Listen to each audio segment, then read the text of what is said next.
Welcome to the Like a DOS podcast, where Ronnie Doss shares insights regarding life, leadership, and personal development. For more of our resources, visit ronniedoss.com. Now, let's join the podcast. So what does it mean when you don't have any goals? Well, I love talking to people about their goals and what they want to achieve because I know the importance of checking something off a list that you're moving towards. I know the reward center of your brain gets activated when you check something off the list or move towards some benchmark achievement that you want to make happen. I know the benefits of that. But what does it say about us when we don't have any goals? Or maybe we're just at a place where our vision isn't as great as what it would normally have been as it pertained to our life, and we weren't as inspired as other times, or maybe we were feeling a little bit down, a little bit depressed. Maybe all we're thinking about is simply surviving. Maybe that's the goal. So it's not a big goal. It's nothing that is tremendous or that is so impressive on the surface. But what does it mean when that's the case?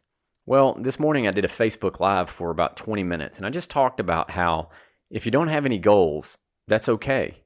Like, you're still valuable. You're still worthy. You still are enough. Like, achieving something doesn't make you any more valuable. I don't think that putting money in your bank account means that you're more valuable. Now, maybe in the marketplace, or there are more options that you have when you create more resources. But as far as your self-worth and who you are, with or without it, you're still worthy. You're still enough.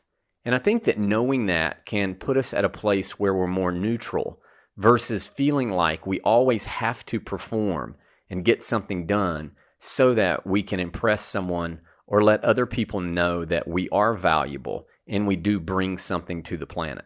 Now, the truth is, I believe that we all have things within us that we know we could do with our life. But there are times where maybe that's not so clear. And maybe you don't know. Maybe you've just dealt with some traumatic event. Maybe you've gone through some scenario or situation of losing a job or a loved one, or maybe you had a health issue, or maybe who knows what went down, but you're at a place where now you simply have your head down and you're just thinking about getting through. This happens to all of us. Some of the most high output people I know hit these different phases or different seasons where they just don't feel as motivated or as inspired as they normally do. And you've got to be careful when you get to those places because you can become your own worst enemy. You can become your own critic to where even when you're resting, even when you're taking it easy, trying to get yourself filled back up or refueled or rejuvenated, that you're talking negatively to yourself because you think you should be doing more all the time. And yes, I know there's more. I know that there's a different job that we can always step into, a different task that we could take on. It's like the work is really never finished. However, you've got to be really careful that it's not the dangling of the carrot scenario where you think that once you get to the next thing, that's where you're finally going to have your value, finally going to feel fulfilled, finally be enough, and finally prove to everyone that was a hater or didn't believe in you that you were valuable. Like, this is what I think that we do, and I think it's a trap we fall into. And so the purpose of talking about this today was because I have met so many people in my travels and work with so many different people doing coaching and just the thing that I've been blessed to do. And I've just seen how exhausting it can be when a person feels like that if they get one more dollar, then that's going to make them enough. Like, one of the things that I realized recently was one more dollar doesn't make me richer, but one more really meaningful conversation can. And I've pondered that. Because losing a friend recently, as many of you know, if you've listened to this podcast, it blindsided me. And I realized the importance of having good quality conversations with the people that you care about versus always thinking that you need to do something else to impress them or to prove to them that you're of value or that you matter. And I think when we slow down and we realize that we can bring such care and consideration to the moments by simply being a friend and being there for people and giving the best of ourselves, that in that we are enough. Like, you don't really have just value because you can throw money at something. I mean, that's nice. It can solve a lot of problems. Don't get me wrong. I like money. I like having options, and I'm sure you do too. But that's not what makes us who we are. It's not. What makes us who we are is being able to slow ourselves down and slow our mind down from all the conditioning and all the programming that we're being bombarded with all the time, and being able to connect to our source. And when you can do that, that is the reminder, that's the alignment to our Creator, what created you, what created me. And in that, when you realize that, you know you're enough. Like, you don't have to strive to perform. Like, you don't have anybody pulling your strings saying, go do this, go do that. And you're just tapped out and exhausted all the time because you feel like there's some image that you have to uphold, trying to be something or some standard that maybe was imposed on you by other people or that you've imposed on yourself. Now, when I talk about standards of excellence and doing things really well, that has nothing to do with what we're talking about here. That doesn't diminish the need to do well at what we work at and to give our best to things. Because I believe if you're going to give yourself to something, you might as well give yourself to it fully and give the very best of yourself to it. But that doesn't mean that everything has to be an option for you and you have to say yes to everything and run around the world trying to impress everybody and do for everybody else what they want you to do so that you can get their approval or their appreciation or their recognition or their endorsement. That is a fast way to exhaustion.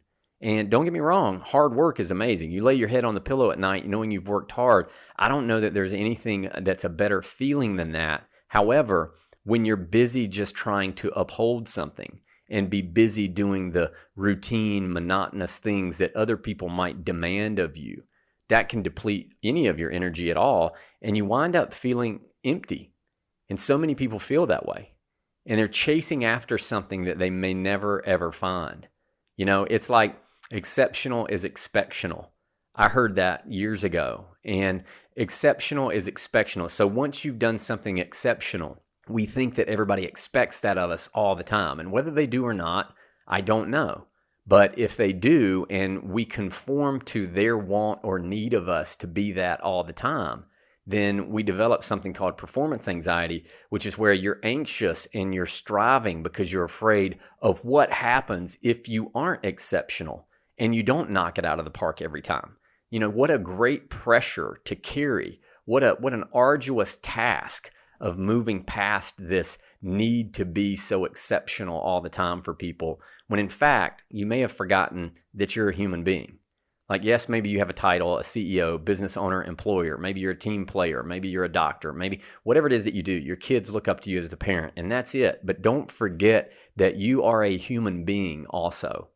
A human being who has flaws, who's going to screw it up, mess it up, who's going to get tired, who's going to get emotional, who's going to cry, who's going to get mad.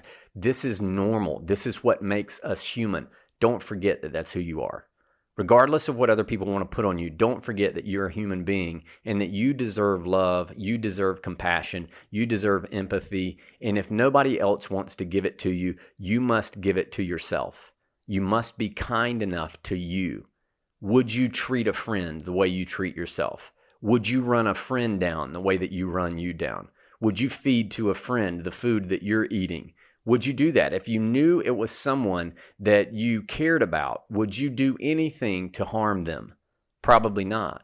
Then why do you choose to look at things the way that you do and strive towards the next thing? Do you think that it's going to make everybody's life better so much that you deplete your own energy, you diminish your own spirit, and next thing you know, you're resentful and you're bitter and you're frustrated because you're trying to do for everybody else? And then I think unconsciously you think you can blame other people, but these are all your choices.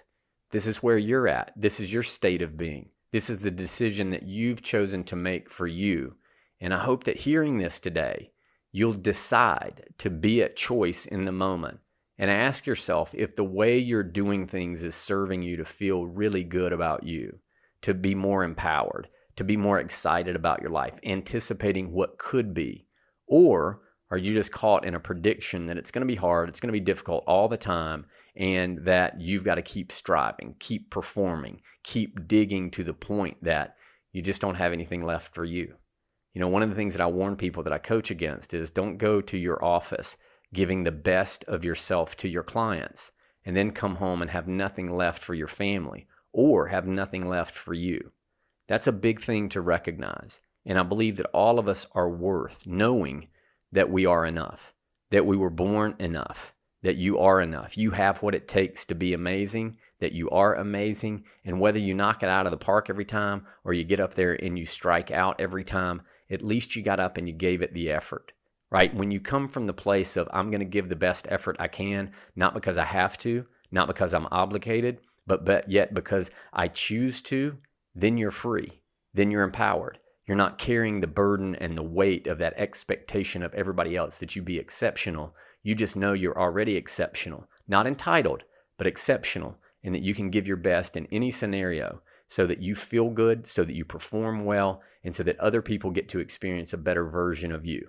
I think everybody wins that way. So don't forget that.